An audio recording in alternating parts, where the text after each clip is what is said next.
Taste the Daily. Tea கடை முதல் அனைத்து தொழில்களுக்கும் லைசன்ஸை கட்டாயமாக்கும் திமுக அரசின் முடிவுக்கு எதிர்க்கட்சித் தலைவர் எடப்பாடி கே பழனிசாமி கண்டனம் தெரிவித்துள்ளார். சிவகங்கை மாவட்டம் காரைக்குடியில் எழுச்சி பயணத்தில் உரையாற்றிய அவர், மோசமான பொம்மை முதலமைச்சர் தமிழகத்தை ஆள்வதே இதுபோன்ற அறிவிப்புகளுக்கு காரணம் என குற்றம் சாட்டினார். டீ கடை முதல் அனைவருக்கும் பொருந்தும். கிராம பகுதியில் தொழில் செய்வதற்கு லைசன்ஸ் கட்டாயம். டீ கடை இனிமேல் டீ கடை வச்சா கூட லைசன்ஸ் வாங்கணும். அதுக்கு எவ்வளோ லஞ்சம் கொடுக்கணும்? எத்தனை பேர்த்து போய் பார்க்கறது? பத்திரிகையில் வந்துட்டு பாருங்க. நாங்கள் சொன்னால் பொய்யும்பாங்க. வேணுமெனே அதுக்கு ஒரு மந்திரி இருக்காங்க, சில மந்திரிக எடப்பாடி பழனிசாமி வேணுமெனே பொய்யா பேசுகிறாருப்பாங்க.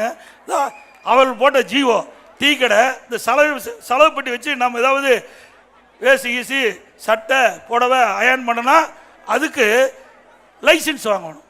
இந்த கொடுமை எங்காச்சும் உண்டா? நான் வர்ற வழியில் 2 நாளைக்கு முந்தி அங்கே புதுக்கோட்டை மாவட்டத்துக்கு போயிருந்தேன்.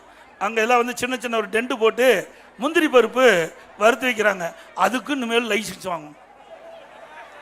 இப்படிப்பட்ட கொடுமையான ஆட்சி தேவைங்களா? ஏங்க ஏழை மக்கள் எப்படி பிழைக்கிறது பாருங்க. இதில் என்னென்ன கொடுத்துருக்கான்னு.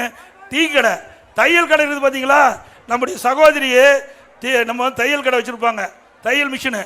அதுக்கும் இனிமேல் லைசன்ஸ் வாங்கி ஆகணும். சலவை கடை, பெட்டி கடை, சின்ன சின்ன பெட்டி கடை கிராமத்தில் ரோட்டோரம் வச்சுருப்பாங்க. அந்த கிராமத்தில் பார்த்தீங்கன்னா பெட்டி கடை, அதுக்கு லைசன்ஸ் வாங்கணும். அவன் கடையே மொத்தம் ஒரு 3000-4000 தான் போரும் ஜாமானம். அதுக்கு 250லேருந்து 50,000 வரைக்கும் வரி.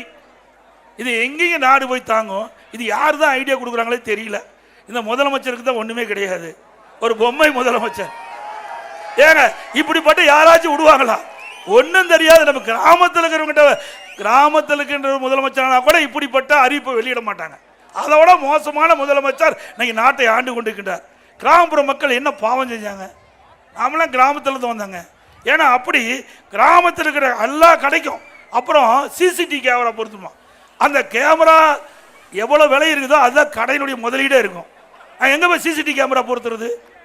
அதில் என்ன ஊழல் நடக்க போகுது? அங்கே என்ன ஒரு மிட்டாய் கடை வச்சு மிட்டாய் அது மாதிரி கொடுப்பாங்க, வச்சுருப்பாங்க. அங்கே இருக்கிற கிராம மக்கள் அதை வாங்கி சாப்பிடுவாங்க. இப்படி மோசமான ஒரு சட்டத்தை கொண்டு வந்து ஏழை மக்களை வாட்டி வதைக்கின்ற அரசாங்கம் தொடர வேண்டுமா?